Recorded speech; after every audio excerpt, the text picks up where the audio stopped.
Bueno, buenas tardes, hoy es 22 de junio de 2026. Vamos a arrancar con una revisión final de patrimonio neto y algunas dudas que por ahí se plantean. María, vos decías que había alguna aclaración importante sobre reserva legal. Te escuchamos. Sí, en la clase pasada estuvimos viendo algunos ejercicios en donde veíamos cuál era el procedimiento para aplicar el porcentaje por el cual deberíamos nosotros aumentar la reserva legal en caso de tener resultados positivos y lo que establece la ley respecto del tope, hasta dónde estoy obligado yo a incrementar mi reserva legal, ¿no es cierto? La ley establece entonces reservar un 5% de los resultados del ejercicio hasta alcanzar el 20% del capital social. ¿Cómo interpretamos ese 20% del capital social? O sea, ¿qué cuentas de las que vemos dentro del aporte de los propietarios deberíamos incluir y hasta qué momento? Porque nosotros en la misma asamblea por ahí estamos resolviendo capitalizar otros aportes o distribuir dividendos en acciones, que es una forma que ya vimos de capitalizar resultados, ¿no es cierto? Entonces, como criterio lo que usamos es para hasta ese momento calcular el 20% sobre las cuentas que tenemos hasta el momento de la asamblea integrando los aportes de los propietarios. Esto sería las acciones en circulación que hubiese ya emitidas, ajuste al capital en caso de que estemos en un contexto de reexpresión de partidas, porque también el ajuste al capital integra el capital, y si hubiese aportes pendientes de capitalización por alguna razón, aportes irrevocables o algo que ya viniesen de ejercicios anteriores. Hasta ahí tomaríamos esas cuentas para calcular el 20%. Y no así las decisiones que surjan de la propia asamblea, ¿no es cierto? O sea, esos aportes nuevos, digamos, tomarían para el ejercicio siguiente, para el tope. Así lo vimos. Claro, y una aclaración que vos habías hecho hace un ratito muy pertinente que tiene que ver con si los aportes irrevocables ya están virtualmente convertidos en aportes capitalizados, por cuanto solo resta tal vez la emisión de las acciones que corresponden a ese aporte irrevocable, ¿no?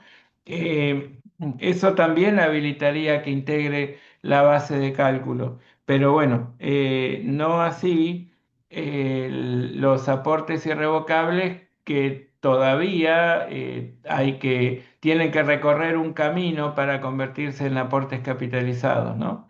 Y por otro lado, el otro aspecto que también es importante revisar de la reserva legal es que cuando la reserva legal se utiliza por alguna razón, ya sea para absorber un quebranto, por ejemplo, que es el caso más típico, la reserva legal queda naturalmente disminuida. Entonces, cuando tenemos un siguiente ejercicio, aquel en que se utilizó el saldo de la reserva legal, total o parcialmente, tenemos que, por imperio del segundo párrafo del artículo 70 de la Ley General de Sociedades, tenemos que reintegrarle el saldo a la cuenta de reserva legal antes de hacer tomar cualquier otra decisión.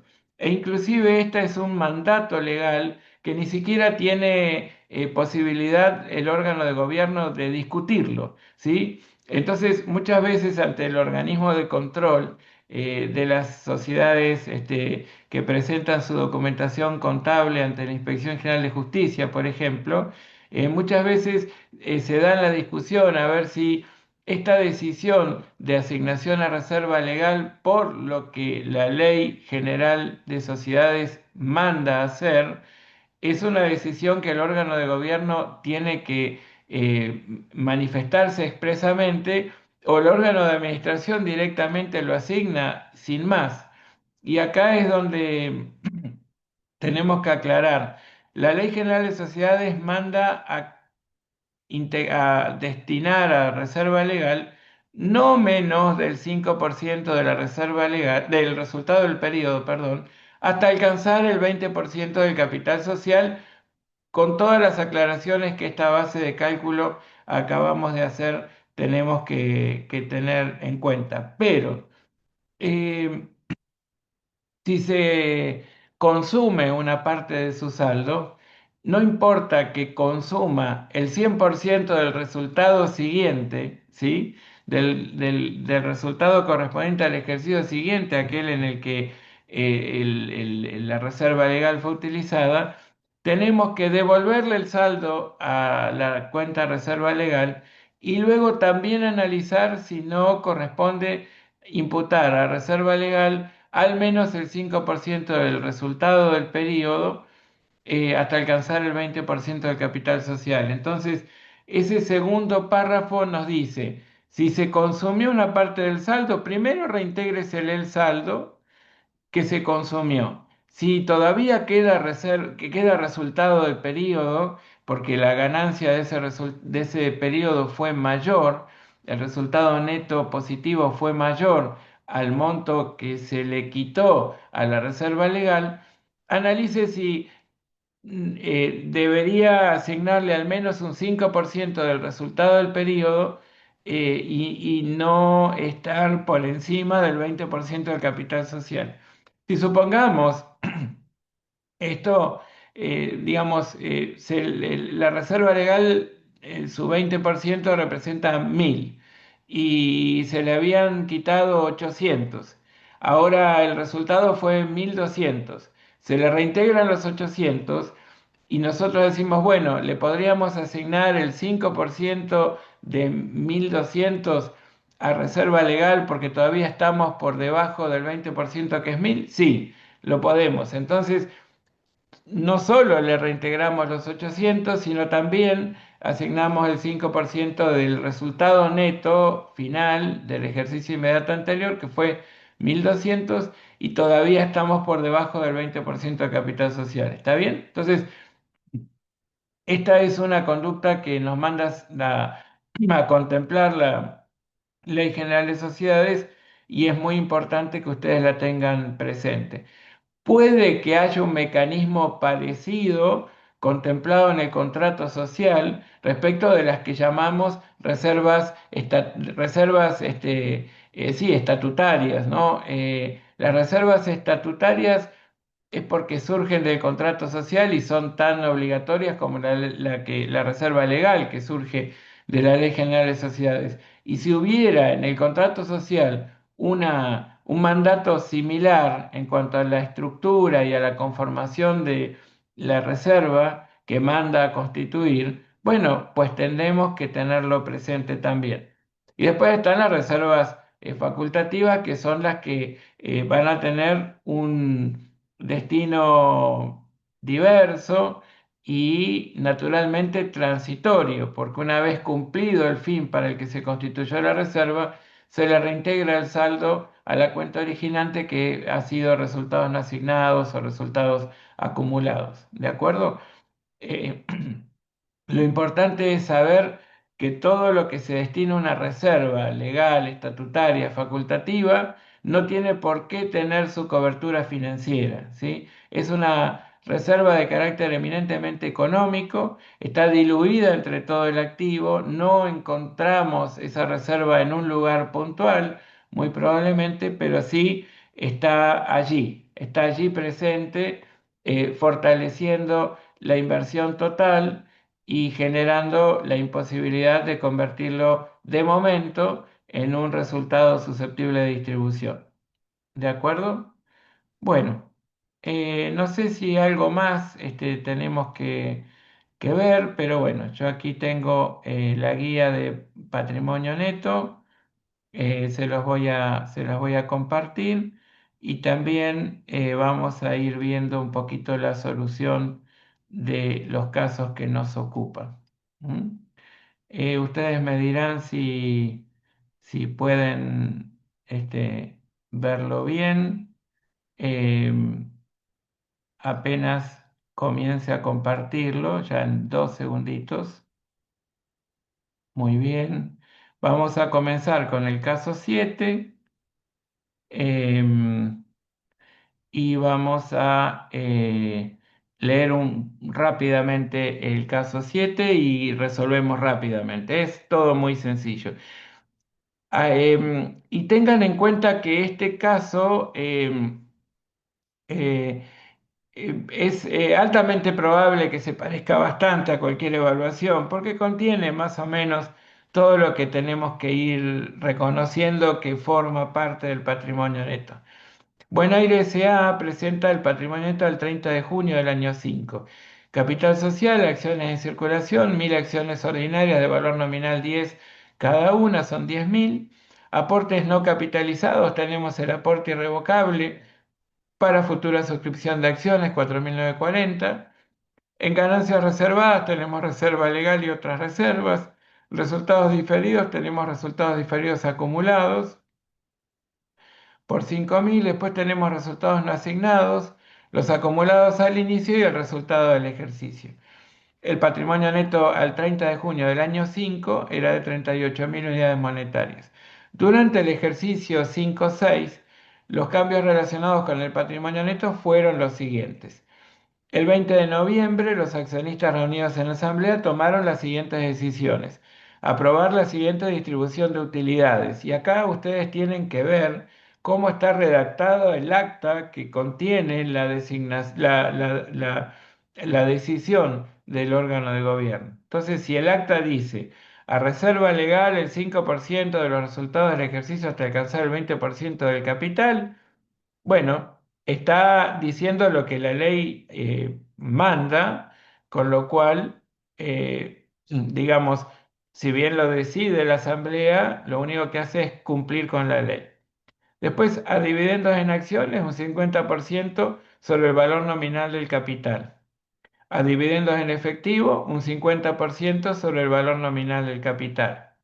Luego, aprobar la gestión de los directores y síndicos y el pago de honorarios a ellos por 2.000 unidades monetarias que dice que habían sido registrados como un pasivo cierto al 30 de junio del año 5, con lo cual ya se sabe que si digamos, el método de registración es la partida doble, a la vez de haberlo reconocido como un pasivo, habrá de haber sido reconocido como un resultado imputable al periodo. Sobre esto también la NUA nos trae una solución definitiva en cuanto a que los honorarios a directores y síndicos representan una remuneración de las funciones de los directores y los síndicos imputable al resultado del periodo durante los cuales prestaron servicios, de manera que acá ya no hay dudas acerca de si será posible darle un tratamiento parecido a los síndicos y a los directores como si fuesen accionistas, de manera que a ellos se les atribuye una porción de los resultados netos del ejercicio, ¿sí? Está claro que tiene que incidir la remuneración de directores y síndicos en el estado de resultados durante el cual prestaron servicios y así deberían ser registrados. Capitalizar el aporte irrevocable para futuras suscripciones de acciones en las condiciones pactadas. Esto es con una prima de emisión que permita mantener el BPP por acción al 30 de junio del año 5. Desafectar la reserva libre constituida en el ejercicio anterior por 1.500 unidades monetarias. Transferir 2.000 unidades monetarias a resultados diferidos provenientes de la baja de un bien de uso medido según el modelo de revaluación a resultados no asignados.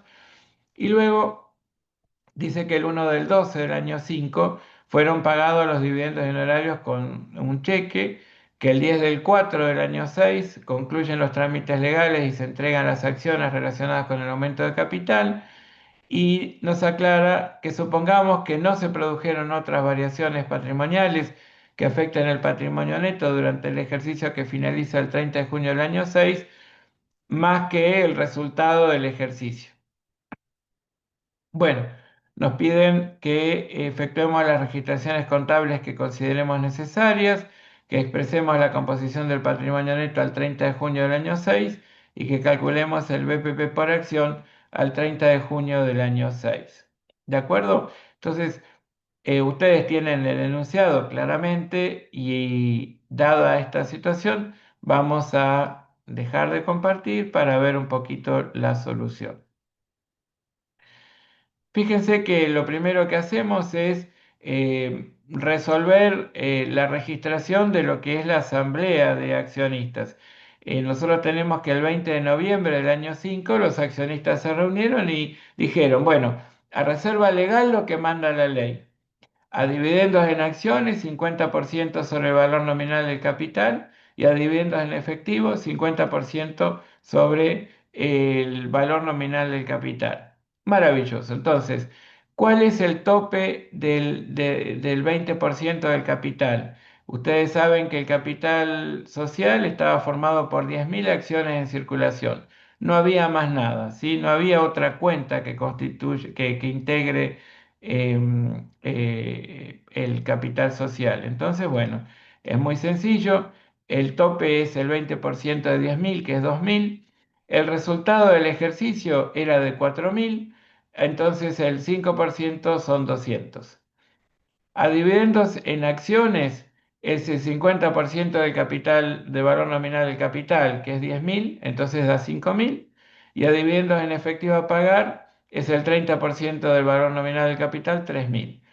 Eso significa que hicieron una asignación de 7.200 unidades monetarias, 4.000 que corresponde al resultado del periodo y 4.200 de resultados no asignados.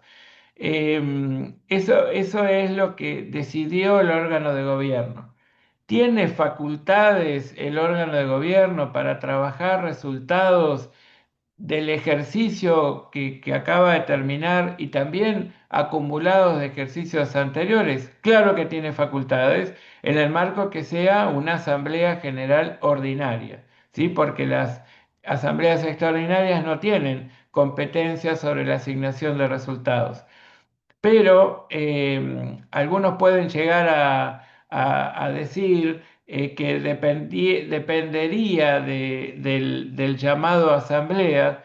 Si el llamado a asamblea dice el resultado del ejercicio es lo que hay que trabajar y darle una asignación específica, o los resultados no asignados, que serían el conjunto del resultado del ejercicio más los resultados acumulados hasta allí, que todavía no recibieron una asignación específica.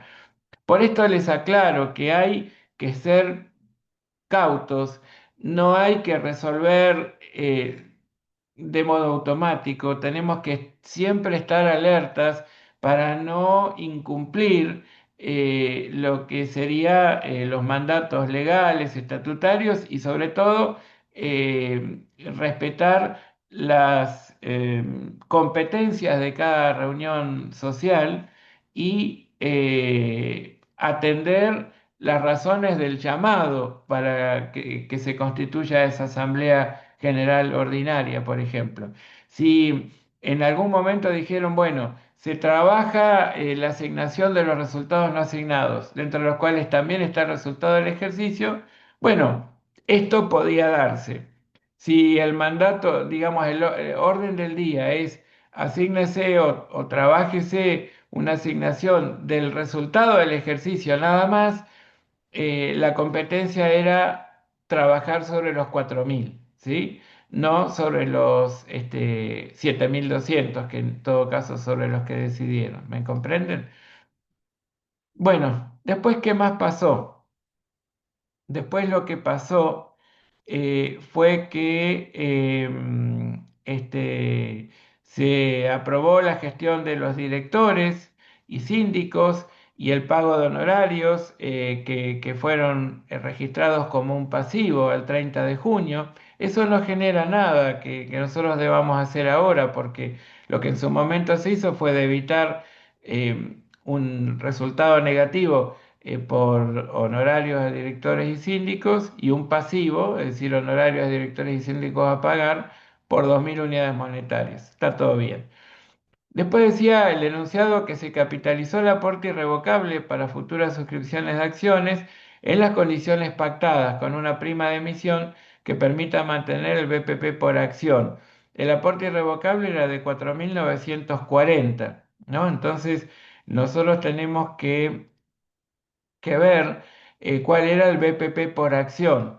El BPP por acción, ¿se acuerdan ustedes cómo teníamos que calcularlo? A ver si alguno de los presentes nos puede ayudar un poquito.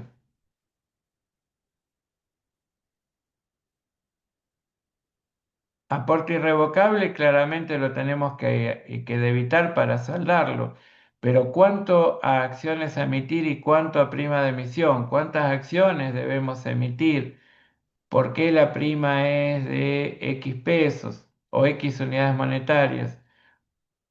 ¿Quién puede ayudarnos sobre esto?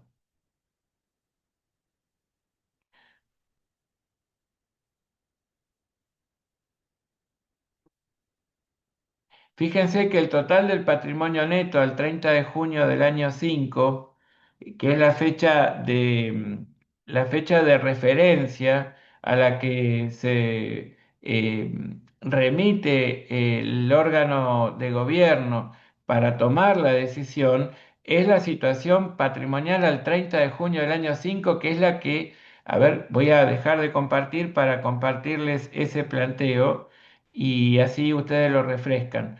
Miren, acá tienen el total del patrimonio neto al 30 de junio del año 5, 38.000.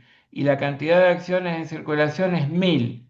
Entonces, el BPP es el que surge de dividir el total del patrimonio neto sobre las 1.000 acciones ordinarias que conforman el total del capital social y que están todas en circulación. Eso da 3,80, ¿de acuerdo? Entonces, eh, cuando ustedes consideran que es 3,80 el BPP, ustedes dicen, bueno, 4.940 dividido 3,80, eso da, a ver cuánto da. A ver, vamos a hacer la cuenta.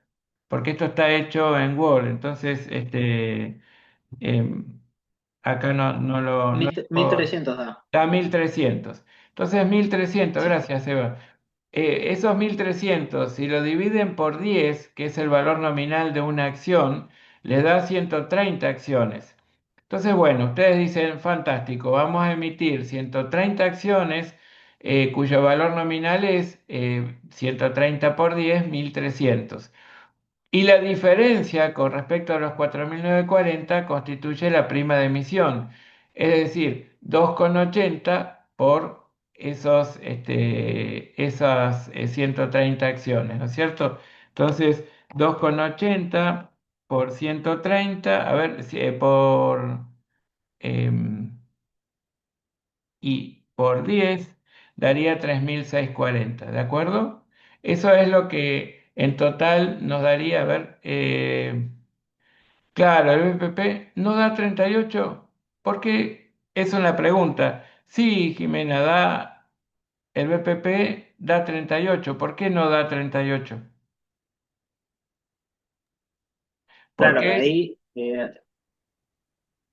total patrimonio neto 38.000 dividido las 1.000 acciones da 38 dividido el valor nominal, Ah, te ahí queda en está, 3,80. Sí, claro. Mm. ¿Está bien? Por la pregunta digo, ¿no? Ah, sí, sí, bien, ahí está. Bueno, me alegro.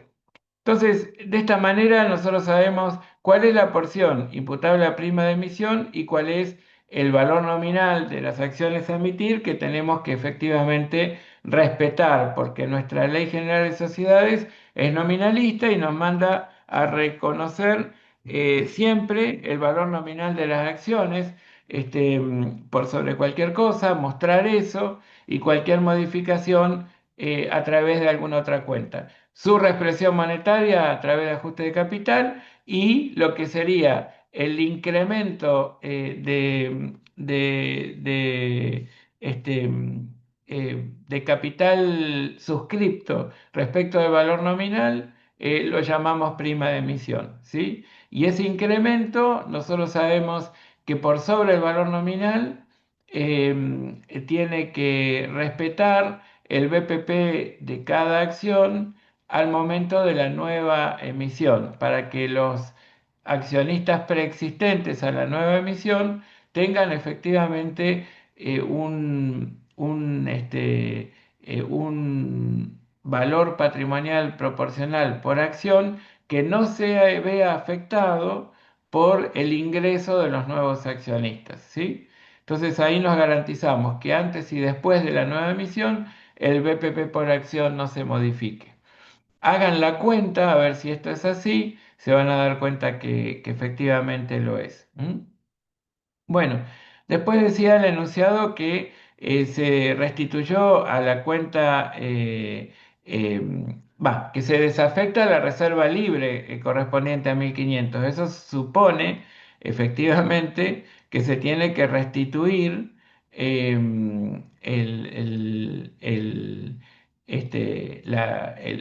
digamos, la afectación transitoria a ganancias reservadas a resultados no asignados, que era la cuenta originante. Entonces, toda desafectación de reserva tiene como contrapartida la cuenta de resultados no asignados. Esta situación puede ser automática o tiene que ser sometida a consideración de la Asamblea. Les aclaro, cuando la Asamblea decide crear una reserva, lo que puede decidir es también qué hacer cuando se cumpla el fin para el que fue creada. Si no dijera nada, tendríamos que mostrar que la reserva fue eh, cumplida, ¿sí? Que el objetivo para el cual se creó la reserva fue cumplido. Eso nos lleva a que saldemos la cuenta reserva XX con tal fin para nivelar dividendos, reserva para renovación de un bien de uso, lo que fuere, a reserva, renovación bienes de uso, reserva para nivelación de dividendos utilizada.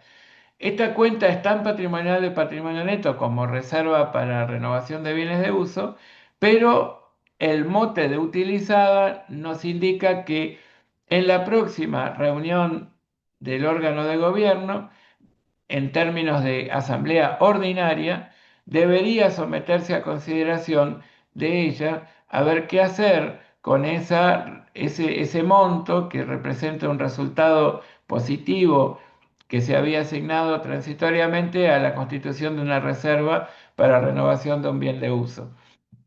Y en ese caso la asamblea puede decidir que se restituya el saldo a la cuenta originante, que es resultados no asignados, o crear una nueva reserva. Bien, también se puede dar el caso que la asamblea diga, se constituye o se aplican una porción del resultado, 10.000 unidades monetarias, a la reserva XX, y cuando se cumpla el fin para el cual fue creada, restitúyase el saldo a resultados no asignados. En ese caso, el mismo órgano de administración, cuando nota que el fin para el cual fue creada fue efectivamente cumplimentado, devuelve el saldo a la cuenta originante sin que la asamblea ordinaria se expida al respecto. ¿Me comprenden? En este caso, evidentemente, cuando fue creada la reserva libre, no se dijo qué hacer con ella una vez que se cumpla el fin. Entonces, debió haber sido una decisión que tuvo que tomar esta asamblea ordinaria reunida en esta fecha. Entonces, bueno, se salda reserva libre debitándola y se devuelve el saldo a resultados no asignados. Después, ¿qué más?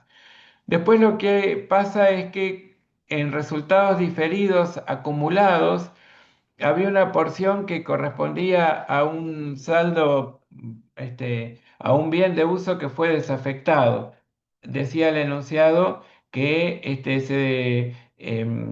se deberían transferir 2.000 unidades monetarias de resultados diferidos provenientes de la baja de un bien de uso medido en función del modelo de revaluación a resultados no asignados. Bueno, macanudo, es fácil. Se debita resultados diferidos acumulados y se acredita resultados no asignados. Recuerden que siempre los resultados diferidos están tomando, en el caso del saldo por revaluación, este, un resultado por tenencia positivo, que en definitiva se detectó que se había devengado, pero cuya distribución se considera eh, no, digamos, inconveniente, por decirlo de algún modo, para sostener el capital el capital de trabajo con el que la sociedad cuenta o el ente cuenta, y en consecuencia se decide diferir su cómputo de resultados y se va desafectando a medida que se va trabajando el modelo de revaluación y se va a desafectar totalmente cuando se da de baja ese bien de uso por venta y demás. Bueno, en este caso es una decisión tomada y acá lo estamos registrando. Después, bueno, se pagan los honorarios y se pagan los dividendos en efectivo. Esto es contra el Banco Concordia Cuenta Corriente, ninguna aclaración. Y se distribuyen los dividendos en acciones. Y, por supuesto, las acciones a emitir correspondientes a la capitalización del aporte irrevocable. Esto quiere decir que tanto los 5.000 de dividendos en acciones a distribuir como las acciones a emitir van a aumentar acciones en circulación. Noten ustedes que dividendos en acciones a distribuir se toma por el valor nominal, que es la mitad, la decisión de la Asamblea en su momento fue asignar a dividendos la mitad del valor nominal del capital social. Como el valor nominal del capital social total era 10.000, se asignaron a dividendos en acciones 5.000. Como se distribuyen en proporción a la tenencia de cada accionista preexistente a esta decisión, no hay una afectación a lo que es el valor patrimonial total de la inversión, ¿sí? Simplemente esta capitalización va a impactar en que va a disminuir automáticamente el BPP por acciones, pero van a tener más acciones representativas de la misma proporción de capital social. Eso hace que no necesite el cuadro de accionistas, no requiera de fijar una prima de emisión ante esta nueva emisión. Esta nueva emisión se puede hacer al valor nominal y distribuir en proporción a la tenencia, que si bien impacta en bajar el BPP por acción, no impacta de ninguna manera en el BPP de la inversión de cada accionista preexistente. Esto es muy importante que lo tengan en cuenta. Aquí hay algo que pregunta Facundo. En caso de que no se apruebe la gestión de los síndicos y directores y el resultado ya fue registrado como en la guía, ¿cómo se registraría? Excelente, Facundo. Me encanta la pregunta porque lo que nosotros tenemos que saber es que el órgano de gobierno es el órgano que puede ejercer plenamente su soberanía sobre el uso de los recursos de la entidad. En tanto, el órgano de administración, que es el directorio, la gerencia, no puede hacer otra cosa que administrar los recursos y rendir cuentas frente al órgano de gobierno. Entonces, en esa buena administración que ha pretendido hacer el órgano de administración, entendió que 2.000 podía ser una buena asignación o una justa asignación de dividendos a los directores y a los síndicos. Si el órgano de gobierno dijera,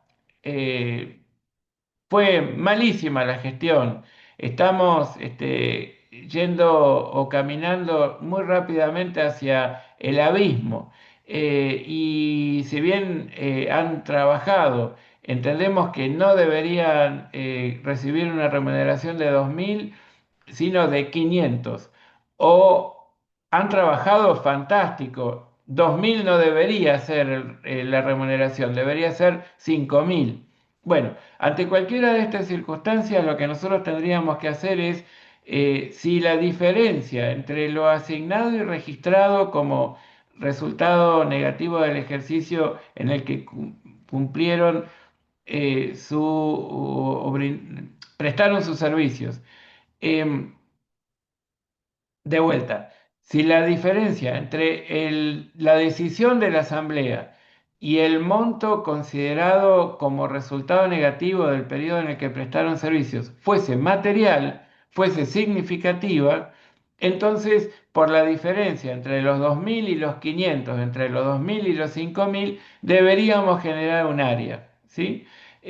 ¿Por qué? Porque, bueno, fue o excesiva o deficiente la imputación a resultados en cuanto a la remuneración de los directores y síndicos, y esa remuneración debió impactar en resultados del periodo. Entonces tenemos que acudir a corregir ese resultado y en consecuencia registrar un área. Pero esto es si, solo si esa diferencia fuese material. Si no, directamente se imputaría a resultados del periodo en el que se reunió la asamblea, y el ejercicio en curso, que seguramente va a ser el siguiente, aquel en el que prestaron servicios, en la medida que esa diferencia no sea material o significativa.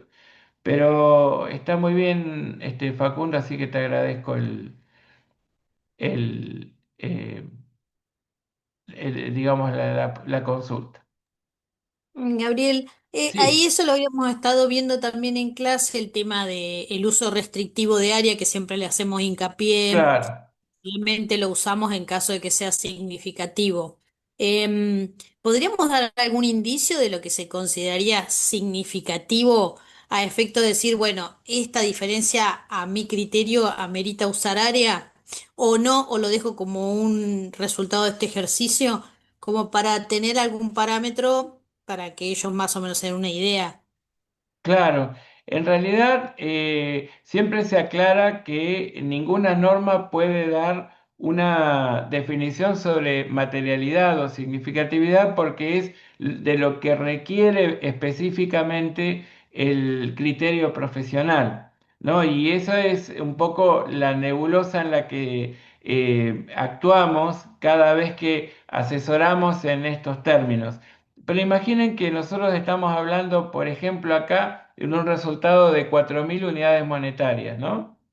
Si 4.000 unidades monetarias fue el resultado, y tal vez nosotros en lugar de 2.000 deberíamos remunerarlos por 5.000. Claramente ahí estamos hablando de una diferencia enorme, muy significativa respecto del total. Si en lugar de 2.000 consideran que es 1.800, tal vez podemos discutir 200 sobre 4.000, pero en términos generales habría que ver si un 8, un 10, un 15, un 20% ya comienza a ser sospechosamente material, ¿no? Y habría que, por supuesto, todo eso ponerlo en contexto, claramente. El resultado del periodo puede ser muy pequeño y en consecuencia el 50% no cambiar nada, o puede ser muy grande y en consecuencia el 5% resultar tal vez material. Pero lo que muchas veces cambia o digamos ayuda a definir la materialidad es también el análisis integral de ese resultado. ¿En qué sentido lo digo? Nosotros tuvimos un resultado de, no sé, $1.000.000. Ese fue el resultado del periodo. La diferencia detectada es de 80.000.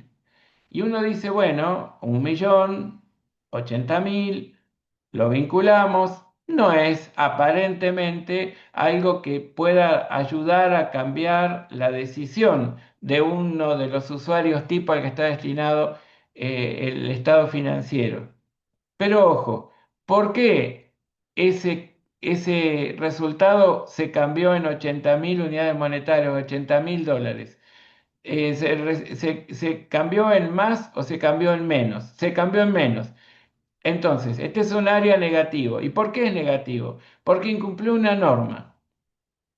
Porque incumplió una norma que significa el haber hecho o incurrido en un daño ambiental, supónganse.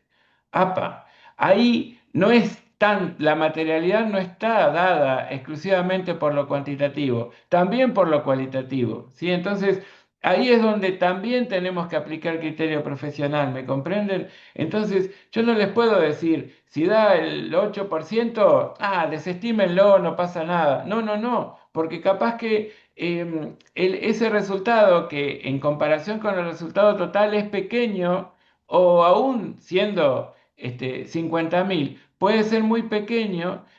Tal vez lo que es más significativo es la circunstancia que llevó a necesitar reconocer ese resultado, que hasta ahí había estado escondido o no reconocido o de alguna manera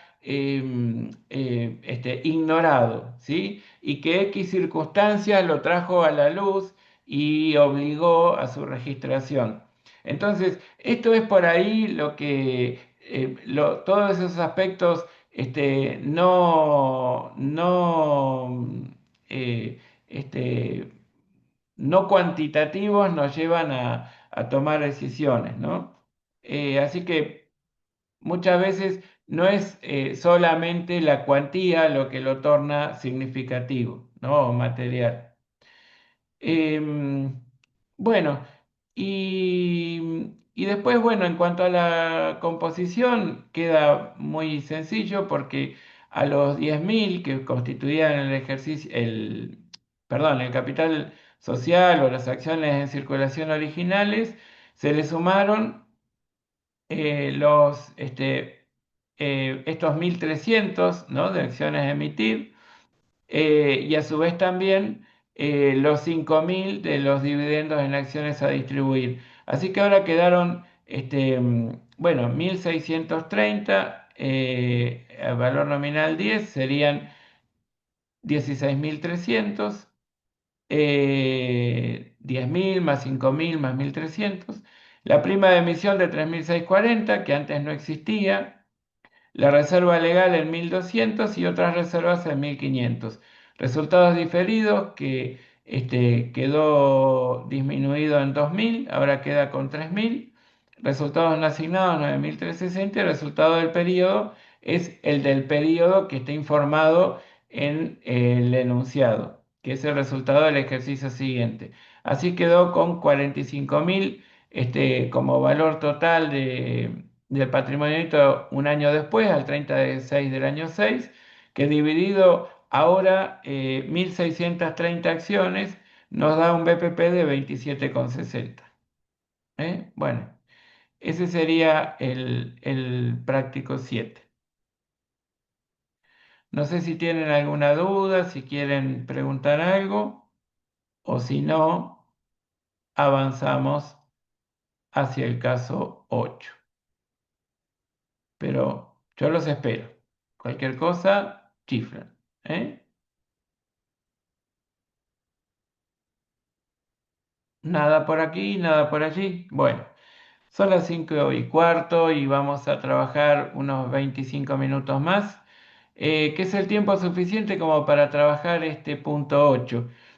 Dice que esta empresa está cerrando ejercicio, que es el número 10, el 31 de diciembre del año 3, presentando el siguiente patrimonio neto reexpresado a esa fecha, el 31 de diciembre del año 3. Y estos son los saldos. Durante el año 4, ¿qué pasó? Se reunió la asamblea el 1 de abril del año 4, dividendos en efectivo, en acciones, reserva legal y honorarios de directores son las decisiones que tomaron. Aclara el enunciado que los honorarios están registrados como pasivos y junto con los dividendos fueron abonados el 26 de abril del año 4 y a esa fecha se concluyeron los trámites relativos a la emisión de acciones y se entregan los títulos. Rapidito fue todo. Al realizarse las registraciones al cierre, que es el 31 de diciembre del año 4, se llegó al siguiente resultado del ejercicio, que dice que reexpresado en moneda de cierre, sin incluir RECPAM, es de 500.000 unidades monetarias de resultado negativo. Y después dice que el saldo de la cuenta RECPAM, por expresión de las cuentas de activo, pasivo y resultados, es acreedor por 800.000 unidades monetarias y nos dan los coeficientes a aplicar, bueno, a diciembre del año 4 el punto a punta es 2 y desde abril 1,40. Nos pide que registremos y reexpresemos el patrimonio neto al 31 de diciembre del año 4 y confeccionemos el estado de evolución del patrimonio neto y analicemos el tratamiento de la reserva legal. ¿De acuerdo? Ustedes ya tienen este enunciado, entonces vamos a ir rápidamente a la solución. Fíjense que lo primero que hacemos es, bueno, la decisión de la Asamblea que se tomó el 1 de abril. No, perdón, acá tenemos una serie de saldos en el enunciado que son el 31 de diciembre del año 3, ¿no? Y el 1 de abril, si bien decía, se realizó una asamblea ordinaria y se afectó una porción de los resultados a reserva legal, a dividendos en efectivo a pagar y a acciones a distribuir. Nosotros teníamos que, de acuerdo a los saldos, acciones en circulación y ajustes de capital sumaban 300.000 unidades monetarias. Entonces la reserva legal, que tenía un saldo de 40.000, si nosotros le afectamos el 5% a reserva legal, estamos todavía muy lejos del techo de constitución de reserva, que es el 20% de 300.000, ¿no es cierto? Entonces, digamos que aquí lo que se hace es asignar el 5% del resultado, que son 5.000, a reserva legal. Después, dividendos en efectivo a pagar es la decisión de la Asamblea y las acciones a distribuir también, por lo que restamos todas esas decisiones de resultados no asignados. Luego, ¿qué hacemos? Lo pagamos y ponemos las acciones a distribuir en circulación. Entonces, después de hacer todo esto, nos quedan 105.000 en acciones en circulación, el ajuste de capital en 200.000, la prima de emisión de 30.000, reserva legal 45.000 y resultados no asignados 10.000. Es decir, un total de patrimonio neto de 390.000. Entonces, lo que se impone es que hagamos una reexpresión de todas las partidas que integran el patrimonio neto. Primero, en lo que hace a las acciones en circulación. Tenemos un saldo inicial de 100.000, cuyo valor, cuando anticuamos partidas, sabemos que representa moneda de poder adquisitivo de diciembre del año 3. El coeficiente punta a punta es 2, así que 100.000 por 2, 200.000. Tenemos que ajustar por 100.000. Después tenemos una asignación de 5.000. Y entonces acá es donde tenemos que discutir a ver si esto está bien o está mal. ¿Qué dice la solución? La solución dice que las acciones en circulación se afectan como dividendos en acciones a distribuir 5.000 de los resultados del ejercicio. Y esa decisión se toma el 1 de abril. Entonces, como se toma el 1 de abril y no se dice que es el X% del resultado obtenido al 31 de diciembre del año anterior, sino el 1 de abril, se considera que el 1 de abril es la fecha de origen. Entonces, en términos de unidad de medida, ¿no? Entonces, al anticuar partidas, llegamos a tener que aplicar el coeficiente que nos lleva a la moneda de poder adquisitivo de abril a diciembre del año 3, ¿sí? Del año 4, perdón. Y después ajusta el capital, que tiene un saldo inicial de 200.000, que representa moneda de poder adquisitivo del cierre anterior, al cierre nuevo. Entonces, ahí nos quedan 302.000, que es el RECPAM, a ajuste de capital. Sabemos que la reexpresión de acciones en circulación o capital social y del propio ajuste de capital tiene que ser imputado a ajuste de capital. Después tenemos la prima de emisión y las reservas. Una prima de emisión que tenía las primas de emisión tenían un saldo al inicio de 30.000. Ese sería el anticual partida, nos lleva al origen y aplicamos el coeficiente punta a punta, quedan 30.000 de ajuste. La reserva legal tiene un saldo inicial de 40.000 y también tenemos que ajustar por el coeficiente punta a punta porque es el saldo inicial de reserva legal. Y después tenemos a reserva legal, se imputaron 5.000. Y acá de vuelta podemos discutir, porque ¿qué decisión tomó la Asamblea? Fíjense que el 1 de abril la Asamblea dijo que tenía que aplicar la ley. ¿Y qué dice la ley? Que se tiene que aplicar o reservar o asignar a reserva legal no menos del 5% de los resultados hasta alcanzar el 20% del capital social. Ese 5% representaba 5.000. Pero ¿qué, digamos, desde el punto de vista de la unidad de medida, a qué periodo nos vamos a remitir? Esos 5.000 representaban el 5% del resultado del periodo que mostraba moneda de poder de compra de diciembre del año 3. Entonces, como mostraba moneda de poder de compra de diciembre del año 3, nosotros tenemos que reexpresarlo por el coeficiente punta a punta. ¿Sí? Porque nosotros no decimos, la decisión la tomamos en abril, entonces representa moneda de abril. No, es moneda de poder adquisitivo de diciembre del año 3 que en abril decimos, aplíquese la ley. Si nosotros hubiésemos aplicado la ley instantáneamente, hubiésemos detectado que el 20% estaba muy por encima y bueno, entonces sí, ahí representaba moneda de poder de compra de diciembre, no había ninguna duda. Pero les traigo una variante a este caso. Les digo, miren, ¿sabe qué hizo la Asamblea el 1 de abril? El 1 de abril dijo, si aplicamos la ley, deberíamos asignar 5.000, pero asignemos 10.000, que todavía nos mantiene por debajo del 20%. Si esa fue la decisión, 5.000 lo tenemos que reexpresar conforme el resultado del periodo. Eh, entonces representaba moneda de poder de compra de diciembre del año 3, coeficiente 2. Pero los otros 5.000, que es una decisión tomada en abril del año 4, aplicamos 1,4.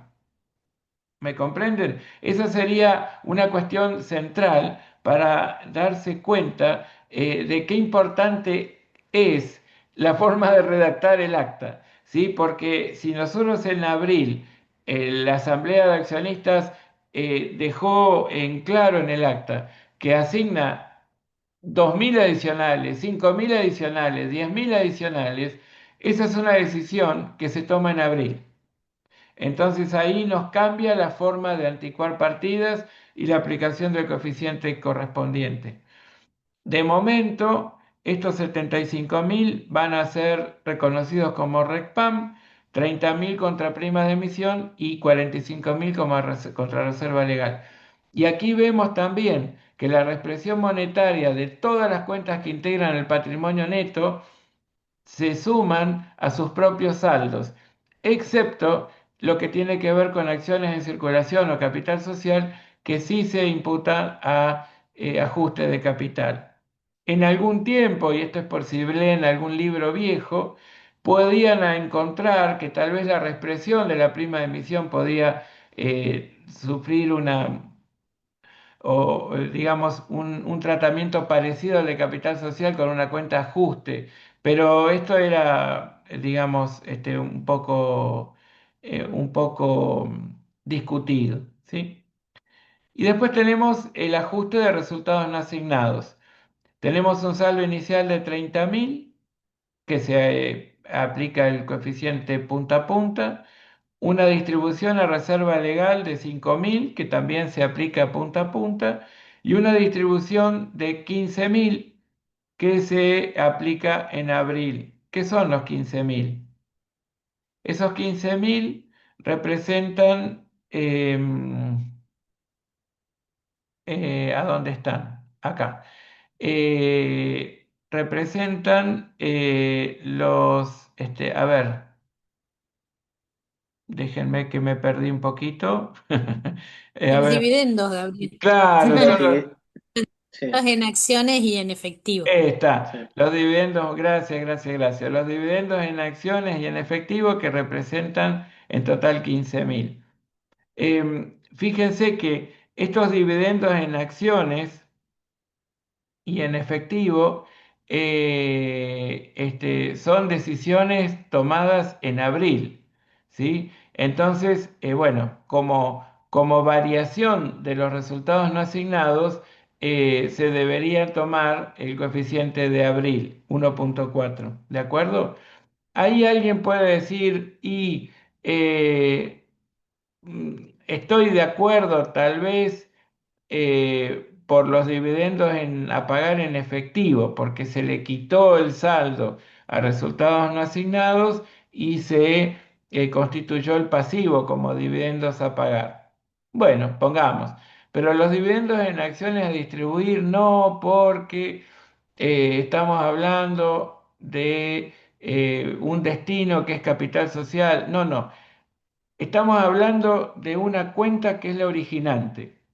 ¿Sí? Y a esa cuenta originante, que es resultados no asignados, le quitamos el 1 de abril 10.000 y 5.000. La otra parte de la reexpresión que viene a compensar tiene que ver con cómo lo vamos a tratar al elemento que integra el patrimonio neto de acciones en circulación 5.000, que es cuando se ponen en circulación, y el pasivo monetario puro, que es dividendos a pagar en efectivo. Entonces, ahí es donde las contrapartidas de cómo trabajan el capital monetario y no monetario y quién genera el RECPAM, vamos a obtener esa diferencia, ¿me comprenden? Entonces, acá, bueno, estos 19.000 de ajuste lo imputamos contra RECPAM y es un incremento del saldo de resultados no asignados de 19.000. Contabilizamos todo lo que nos dice el enunciado y lo que estamos haciendo ahora, y nos queda un RECPAM final de 404.000. Entonces, el resultado del ejercicio habían dicho que era de menos 500.000.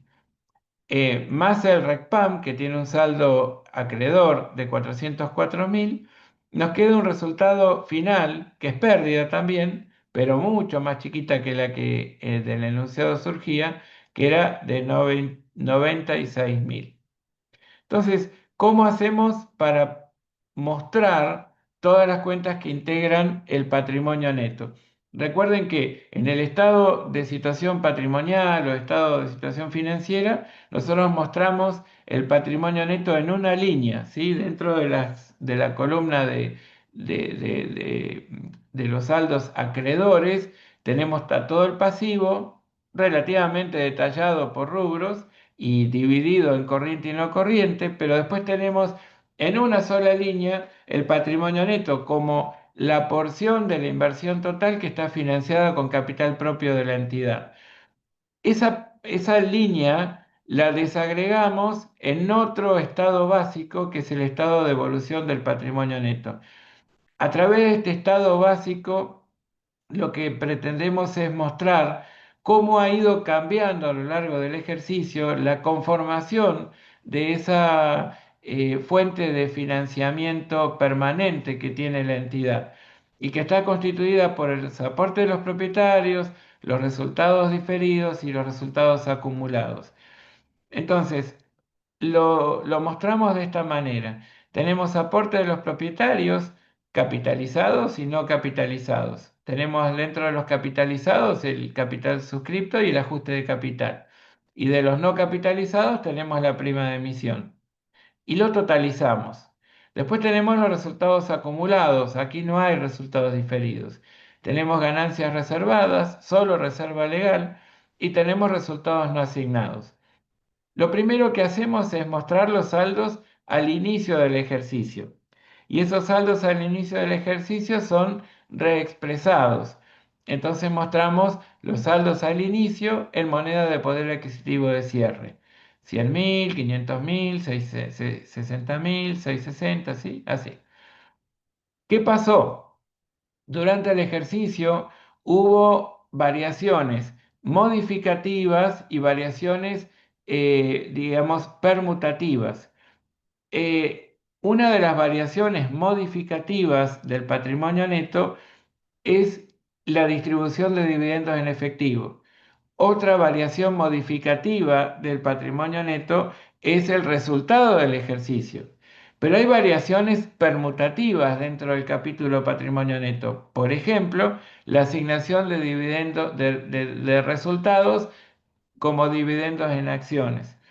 Entonces ahí, o la capitalización de un aporte irrevocable, digamos, todas estas son variaciones permutativas dentro del patrimonio neto. Aquí, ¿qué tenemos? De todas las posibles, que se asignaron 14.000 en moneda homogénea de cierre a dividendos en efectivo. Recuerden que era 10.000 por 1,4. Y esa es una variación modificativa disminutiva del patrimonio neto, ¿sí? ¿Por qué? Porque esa es una porción de los resultados que se los distribuyó en efectivo a los socios.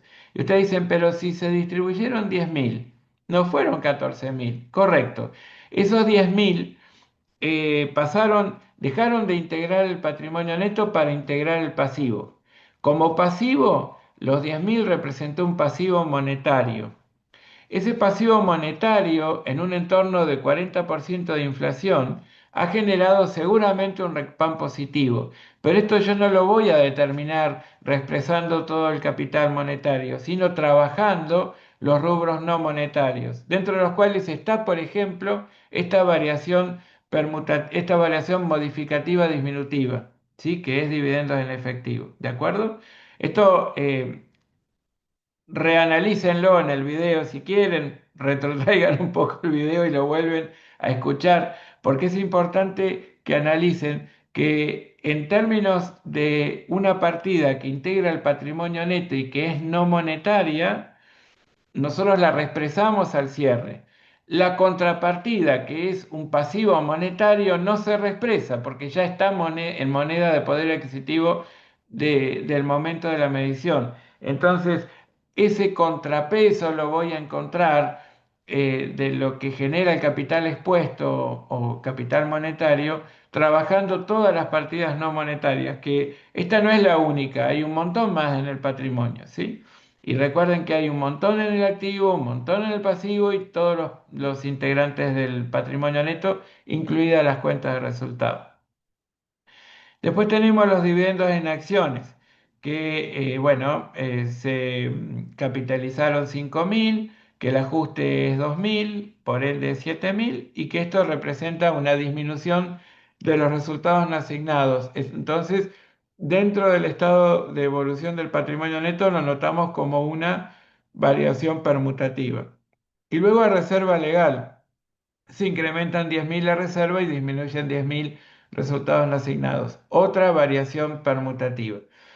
Otra variación modificativa es el resultado del periodo, que en este caso es negativo en 96.000.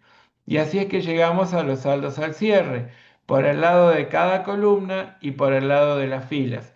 Nosotros vamos totalizando las filas y totalizando las columnas y tenemos que llegar exactamente a lo mismo, que es que el patrimonio neto al cierre da 690.000 unidades monetarias. ¿De acuerdo? Ese es el asunto, digamos.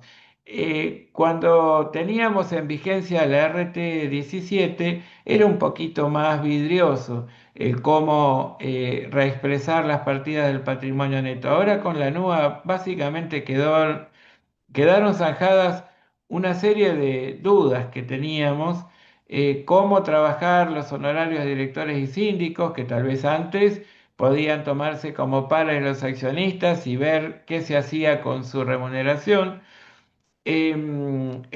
Ahora ya se sabe claramente que tiene que incidir en resultados del periodo y va a ser considerado un monto a pagar.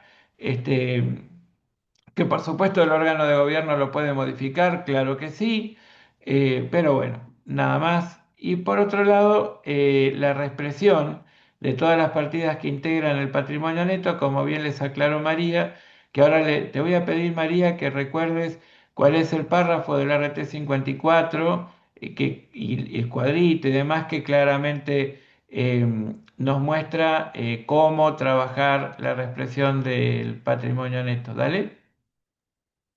Sí, desde el párrafo 189 tienen la expresión de los componentes del patrimonio neto. Ahí son cuatro o cinco párrafos más con los cuadritos también de cada situación. Sí, está bien clarito. Excelente. Bueno, gracias Y la María, muchas gracias. aclaración que habíamos hecho en clase respecto de los honorarios de directores y síndico es que si van a utilizar bibliografía de anterior a la RT 54, que es muy probable, o nuestros propios parciales de hace 2 años para atrás, se hacía la contabilización en base a la provisión y que ahora la RT 54, en el marco de la RT 54, ya no se hace más provisión, sino directamente pasivo o cuenta a pagar. Esa diferenciación para que la tengan en cuenta cuando vayan a estudiar el tema. Magnífico. Bueno, espectacular. Y como ya habíamos quedado originalmente, todas las clases virtuales tenían que terminar 17:40, son las 17:38, así que estamos en términos. Pero les pregunto a ver si tienen alguna consulta. Nada, nada, tenemos un par de minutos aún.